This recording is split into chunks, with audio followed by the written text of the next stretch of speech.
My name is Victoria Sethunya. I am originally from Southern Africa, the Kingdom of Lesotho. I came to Utah for two primary reasons. The basic reason I chose Utah was for spiritual advancement. I thought Utah is known to people in my country and in the neighboring countries as a very spiritual place in the United States, and I couldn't think of a better place to raise a family, so I chose to come to Utah. The second reason I came here was that as a divorced mother trying to find a better living, I decided, well, why not go to a university here, and I went to Weber State University. In 2004, I graduated in Bachelor of Arts in English with a minor in chemistry. I had enrolled initially in 1999, and so I took 1 year off on a practicum working in the Department of Justice, Department of Education, and then I re-enrolled at a later time for a Master's in Criminal Justice. But let's go back to the Bachelor of Arts. Something really bizarre happened here, but the best way to explain it is by way of example.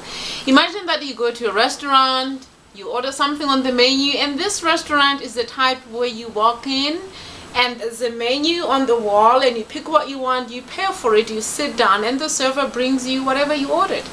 So the server brings you pickled lizard. You say, no, I didn't order pickled lizard. I don't even eat pickled lizard. The server turns around. You keep calling, begging. Everybody just ignores you, or they just play simple games to kill time. It's about time now for the restaurant to close, and somebody says, well, we are going to be cleaning up, so you better get ready to I don't know, just finish up eating whatever you're doing. We are going to be closing. Would you like some dessert? And he said, I don't even have the main course. Where is what I ordered? And they said, well, you got pickled lizard. And the whole thing just repeats itself over and over. The story about what happened. You didn't order pickled lizard. You tried calling somebody, they ignored you, and you keep repeating this thing over and over, you know, with different servers, you know, trying to figure out why it is that you're still sitting there close to the time when the restaurant is about to shut down for the evening. So finally the manager comes to you and tells you, if you don't leave, we're gonna have to call the police because, you know, we really need to close. And you said, well, but what about my menu? The manager tells you that's a totally different story. You refuse to leave. The police show up, you get arrested. What happens between you and the police is a totally different story.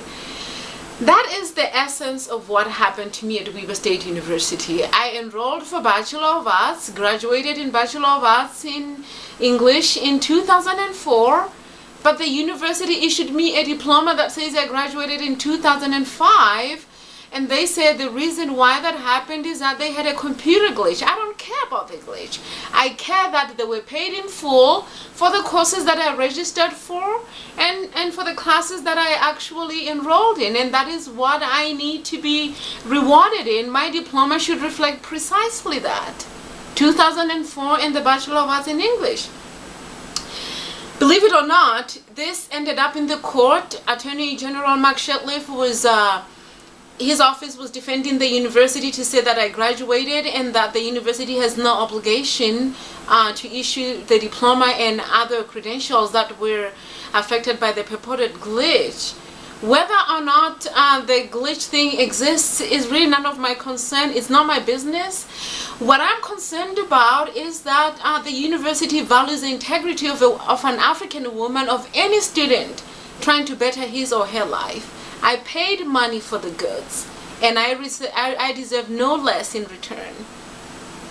This is the basis for my protest. Somebody said, well, this is just a number. Just a number, 2005, so what? Just take the diploma and run. No, that's not going to happen. Nobody will say that you were born in 1944 when you were born in 1974. Nobody says that you were born in 1940 when you were born in 1903. Nobody will tell you that you were born in 2016 when you were born in 1968. After all, have you ever heard of any glitch with the aircrafts, with the airbuses? A glitch up in the air with the airbuses that never got resolved? Isn't this bizarre? But here is my point. This is the very precise nature of the South African apartheid, where the same elements of computers were used to undermine the status of the black race down there. I'm here now in Utah, and the same principle pervades the system.